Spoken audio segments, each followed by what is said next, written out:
हाल दोस्तों, क्या आपको पता है कि इंडियन पोस्टल डिपार्टमेंट ने एक टेम्परेरी सस्पेंशन अनाउंस किया है, जिसमें 25 अगस्त 2025 से यूएसए के लिए जितने भी पार्सल या फिर गुड्स जाते थे उनकी बुकिंग को अब रोक दिया गया है।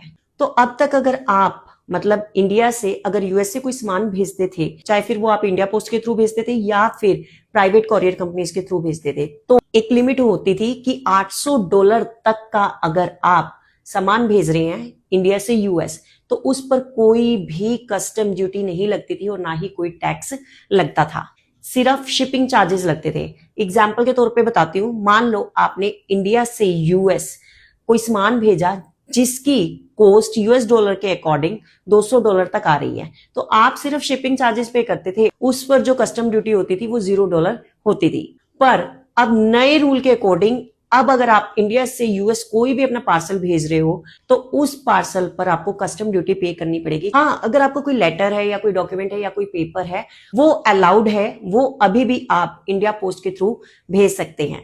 तो जो सस्पेंशन हुआ है वो सिर्फ पार्सल या फिर गुड्स पर हुआ है। अगर आप प्राइवेट कंपनीज के थ्रू अपना पार्सल इंडिया से यूएस के लिए मंगा रहे हैं, private courier companies like DHL हो गया, फेडेक्स हो गया, डीटीडीसी हो गया, इन कंपनीज के थ्रू अभी भी आप मंगा सकते हो। बट अब अगर आप इन प्राइवेट कंपनीज के थ्रू मंगा रहे हो अपना कोई भी पार्सल, तो उस पर शिपिंग चार्जेस तो लगेंगे ही लगेंगे, बट आपको साथ में कस्टम ड्यूटी और टैक्स दोनों ही पे करना पड़ेगा। पहले ये चीज नहीं होती थी, सिर्फ आपको शिपिंग चार्जेस पे करने पड़ते थे। तो दोस्तों, अब अगर आप कोई भी इंडिया से अपना सामान मंगवाते हैं या आपके रिलेटिव्स आपको गिफ्ट्स वगैरह भेजते हैं, तो अब उस पार्सल की कॉस्ट बहुत ही ज्यादा हो जाएगी। तो ध्यान रखिएगा, इंडिया पोस्ट से 25 अगस्त 2025 से कोई भी पार्सल इंडिया से यूएस नहीं जाएगा। अभी के लिए टेम्परेरी सस्पेंशन हुआ है, आगे देखते हैं जैसे नई पॉलिसीज आती हैं कि क्या होता है।